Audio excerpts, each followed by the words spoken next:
She's a striking beauty, she's bold, and has a daredevil attitude. Pakistan's most controversial export. Our guest today is Veena Malik. The controversial diva from Pakistan. You're bold, you're beautiful, and you're a handful. But people just can't get enough of you. Welcome to our show, Veena Malik. Thank you very much. My pleasure. So, Veena, did you always have this hunger for the limelight? Hunger? I don't know if you ask this question to any other human being or whatever. I think attention is something everybody needs. But the place where I am today, it's not that it was hunger to be noticed or something. It was just that I just wanted to be myself. I just wanted to follow my dreams. And I just wanted to do what I like to do. And that's all up to you, whatever you want to call it. You grew up in a large family. You had 6 sisters, 1 brother. Tell us a little about your childhood. Childhood, I was not like any other normal kid. You know, because I was just 3 months old when my grandma took me away. So most of my life, I was just away from my parents. So I used to get back with them on and off, but it was not a normal kind of a relationship with my other siblings. So maybe that is one of the reasons that all other siblings are like very different from me, the way what I am today, because my grandma brought me up. So my relationship was not really normal with the other siblings, where I used to go and meet them but for a few days, and then I used to get back with my grandma. So this was how it is.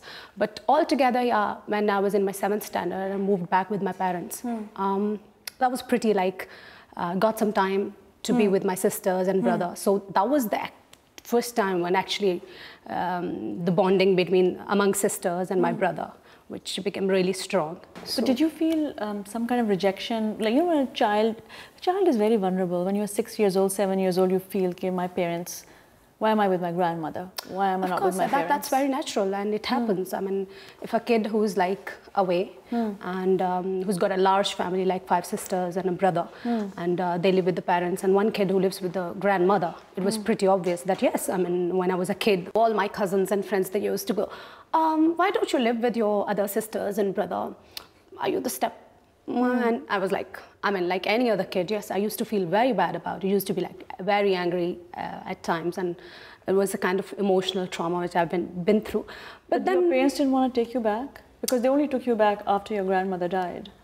Yeah, because a couple of times, like, I was a kid and I used to be very angry with my mom and dad. So a couple of times my mom was like, we really want you to get back with us. Why don't you come and join us and be with us? And I was like, no, I don't want to be with you.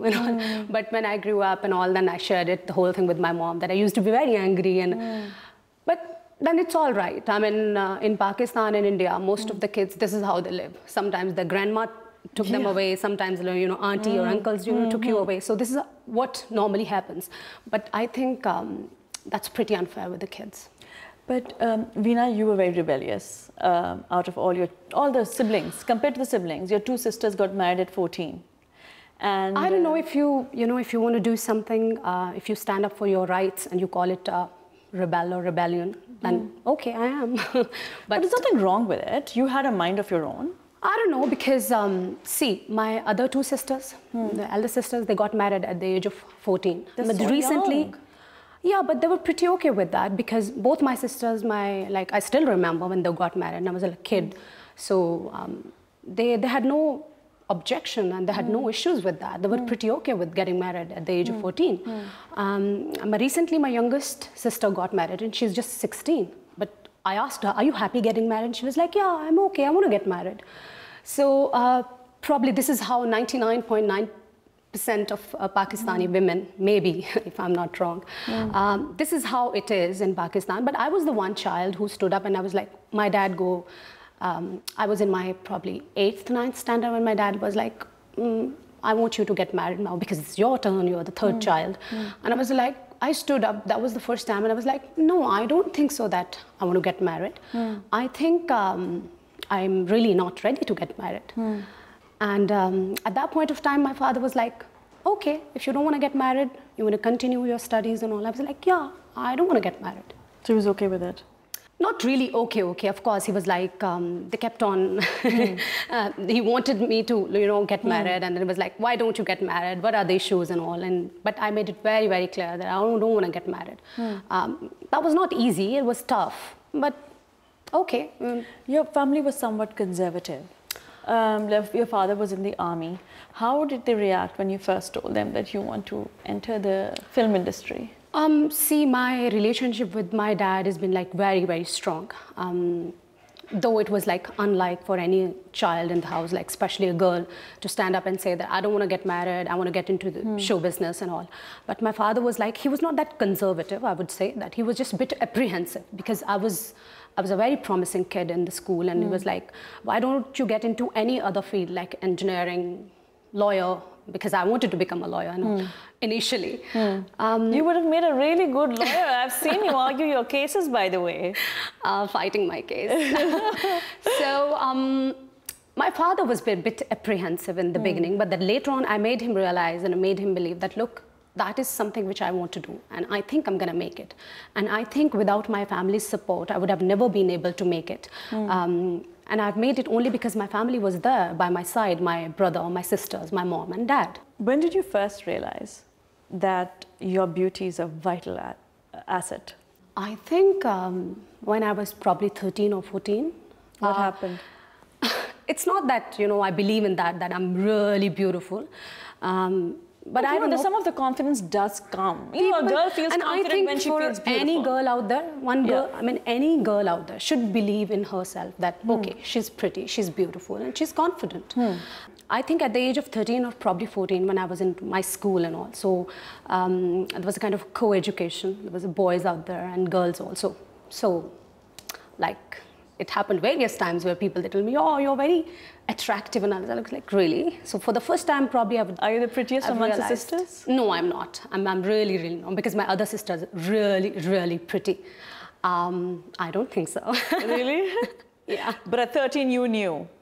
I knew it. I knew it from the very beginning that, I don't know, I might not be the prettiest girl, but okay, there is something There's about something me. there. I don't know. The boys and they kept telling me that there's something very, very special about you. I don't know. Maybe being a girl. Now, you had a long relationship with film star Babrik. Yeah, a couple of years. How did that relationship start? His debut was with Ajab Gul's movie, Kyun Tumse Itna Pyar Hai, and I was the lead heroine of the movie. So this is how, while working together, we developed that kind of chemistry and all. There was some attraction from the very beginning, which I have noticed, he noticed. So this is how it started. But I'm sure everybody had an attraction to you, Veena. I don't think it was just But Babrik. for me, that's very important to feel that, okay, I am attracted to him. Okay. It's not about the guy out there, it's about me also. So it was like, it was like both. But Veena, when one sees your interviews or reads your interviews or meets you, you are very open, you are very honest, you are very out there, you're very bold. Have you always been like this, even as a child? I don't know, maybe about speaking about like your heart out, or speaking about your relationships, speaking about the love and all. You speak your mind.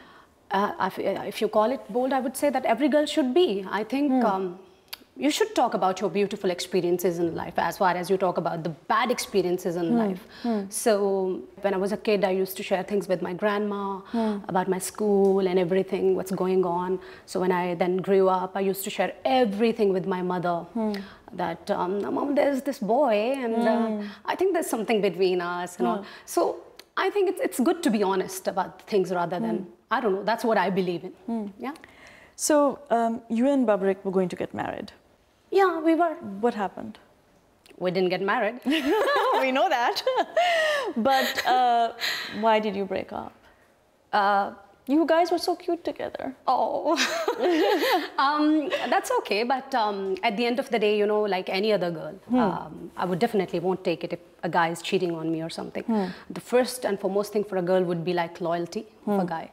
So it wasn't there, and we call it off. I call it off. Do you think that you lack good judgment in men when it comes to matters of the heart? But that's okay with me because in life, yes, I trust people and I'm very easy in that way because, you know, if I find you really nice, I won't think about things about I should trust this girl, I shouldn't trust this guy, or, you know, there must be some hidden agendas or something. Just go with the flow. So, see, it was not like that. So you're not suspicious? I am really not. I don't judge people.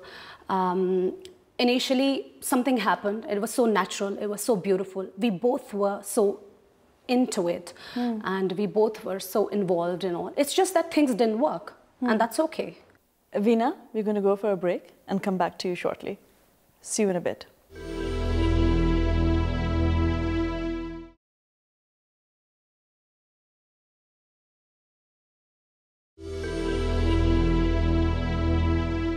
Welcome back. We're interviewing Veena, the bold and the beautiful. Now, Veena, when you were in Bigg Boss, you talked about Muhammad Asif.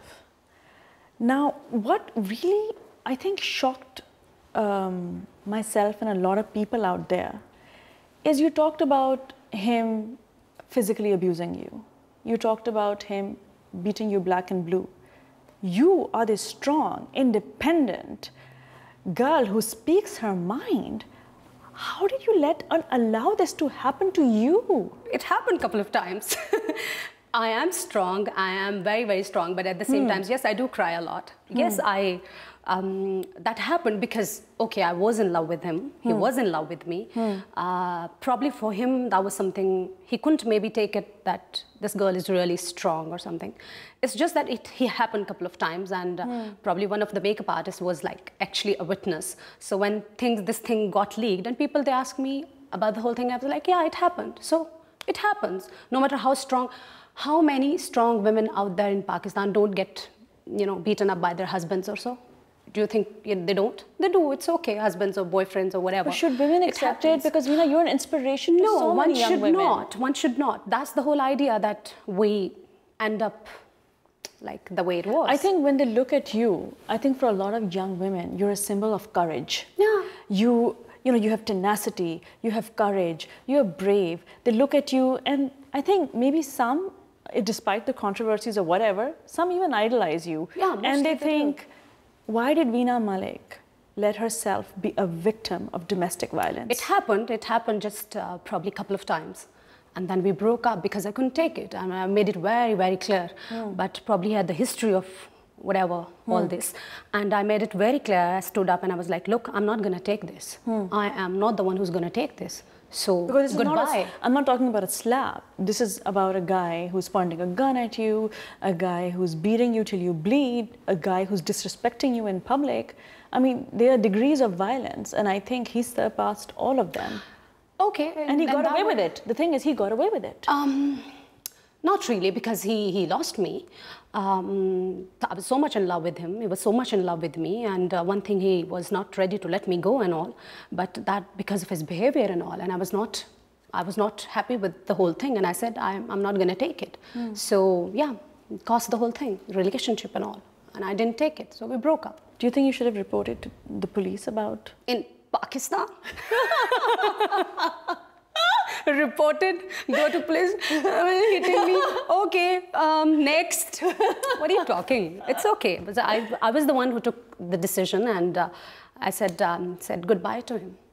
What would you like to tell the girls out there who may be experiencing something similar? I would say that to girls in Pakistan is that they should have to have faith and confidence in themselves, that they do have rights, and probably the kind of place I belong in, I mean, you won't get your rights unless you stand up and say that these are the rights and we want to have it, and you have to treat us like an individual, like, you know, for your own rights, you have to stand up and you have to have faith and confidence in you and follow your dreams and be what you are. Don't pretend just to get married or just to have a man by your side. One should not pretend. Be honest and speak your heart out. Do you regret Bigg Boss? No, why should I? It's so beautiful. I don't. After Bigg Boss, the Pakistani media and much of the public attacked you and the choices you made.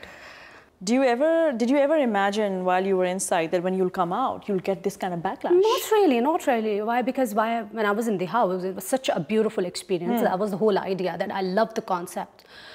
That was one of the reasons that I was on the show.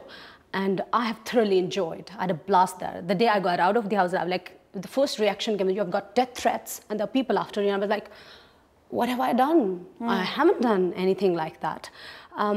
But you know, at the end of the day, I have to, that's what I understand, that I'm an actor and I'm a public figure. I am answerable to the people out there, the kind of place I belong to. That was something new, like the concept of reality show was so new for the people out there. So I have answered their questions, which I'm not supposed to do, but I did it because I wanted to make them understand that, look, you have to understand that I'm an actress and I'm doing my job and I'm not doing anything different. So you have to understand that. The first girl who ever from Pakistan, who ever made it big in the neighboring country and all. So you have to understand. For that reason, I talked to them. I explained the whole thing. Whether they got it or not, that's all up to them. But I have done my job. I have answered their questions. Was Big Boss really worth the grief that you have received later from Pakistan, from the Maulvi community, from the public, from just the society in large? I don't know. I don't regret being on the show. You had a good time. Yeah. You relaxed. You had a nice time. At the same time, I would say the kind of reaction I had from Pakistan, that was quite likely to have that kind of reaction for the show, for that particular show. And even still I'm working in India and still I'm facing a lot of criticism. Why you have got so much of talent and you are working in India? And I said, okay, I don't mind working in Pakistan also. I might be working in the future also in Pakistan. So at the same time, I understand the kind of people, the kind of mentality and the kind of place I belong to. So I think at times I get really, really upset. It upsets me a lot. But at the same time, I understand the whole thing. Veena, you have to put all rumors to rest. Are you and Ashmit Patel over? Over, big time. Done and dusted? Dusted. Moved on. Moved on. Yeah. When did that happen? I think a few months back. And why did that happen? He cheated on me. Seriously? Really? How can anyone cheat on you? It's just that that's okay. Men, they do cheat a lot. Women, that's okay. Veena, you're dating the wrong man. Hey, no? Where's my Mr. Right? I swear, he must be out there. See, it was a beautiful relationship.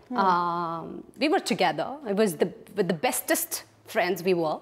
It's just that things didn't work again. So it's gone. Are you single? Very much. Are you sure? Of course, I'm sure. 100%? Yeah. There's no one out there? No. Is there somebody in the pipeline? Swamber is happening, so I'm really looking forward to I don't mean that way. I mean romantically. Anything in the pipeline? No, not really. I'm just very much keeping myself single for some time. Yes. You need a breather. Exactly. I think this is the first time ever in my life that the 4 months now that I'm single, probably since I was 14 and now, I think this is the only time when I'm single for so long. So long means 4 months. So do you have a queue waiting outside? I guess it is.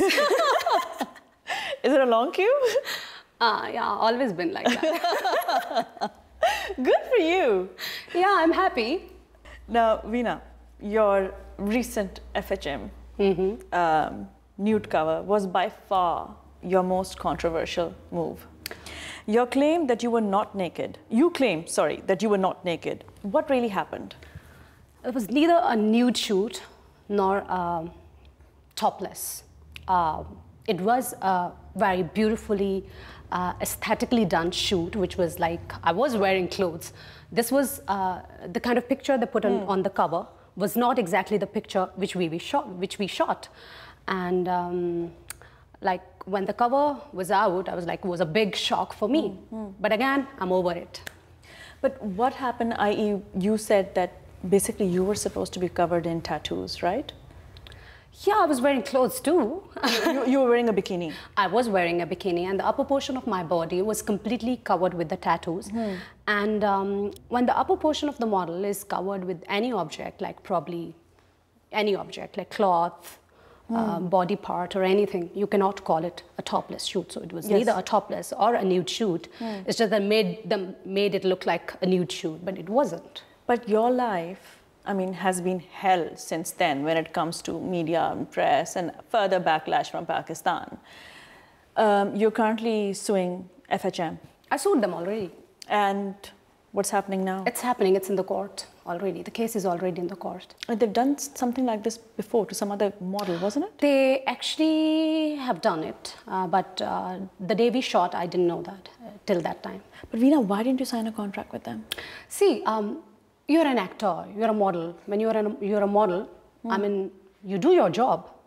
You know, I've been shooting for various covers in India with a bikini on and like very high fashion and glamorous shoots. I've done it, and that's my job. So if today again, if I do a shoot and someone morphs my pictures and put it on the cover, what can I do about that? So when you are in this kind of a trade or whatever, it happens. Do you feel that you've been let down by the community at large, especially when you have said that you were not nude, you were not topless, and that you were cheated by FHM, yet nobody is pointing a finger at them and all fingers are pointed at your direction? I have already raised this point, and I think most of the people, like, you know, there are clearly two groups of people who one is criticizing me, the other group is like supporting me big time, that at least listen to that girl, what she's talking about, the kind of debates were going on in Pakistan, the kind of columns were, you know, written about the whole thing. It was like people, they've been supporting me, and people, they've been criticizing me. So there were largely two groups. People, they do understand what actually happened, and people, they don't want to understand because they want to criticize me for the heck of it, because that's what they do. Otherwise... But are you not scared, Veena? You've got fatwas and death threats, and I mean, you've taken on the whole world. See, I'm doing my job, and I'm not doing anything indifferent or anything new which no other model or actor has done before. But for that reason, if I'm being criticized or the fatwas against me, I can't help it. I can't stop working. I can't stop following my dreams. I can't... I mean, don't you feel, Veena, that it's hypocrisy when you see Pashto movies in Pakistan and when you see dramas? Stage and to be shows. Very honest, behind the doors, whatever happens, like it's 10 times big, not only in my country. At least it's like behind the doors. All over but I'm talking about the world. Things but that then, are actually videoed, that are not behind the doors, like stage shows, like Pashto movies. There's a lot happening in it. There's a lot of vulgarity all over the world and they perform. But you know, at the end, why is Veena Malik? Because I'm an actress and I'm in the limelight. So a Sakina, XYZ does it, no one bothers. Veena does it, I mean, it's a big deal because I'm an actor. But at the same time, people, they have to understand that I'm an actress. Whatever I do becomes such a big deal. Is it because you went to India? Like, do it, but do it in Pakistan. Don't do it in India. Because when you do it in India, we don't like it. Oh my God. I've been working in Abu Dhabi. I worked into the Pakistani film industry. But you haven't answered my question. Oh, probably, maybe a bit of it. Okay.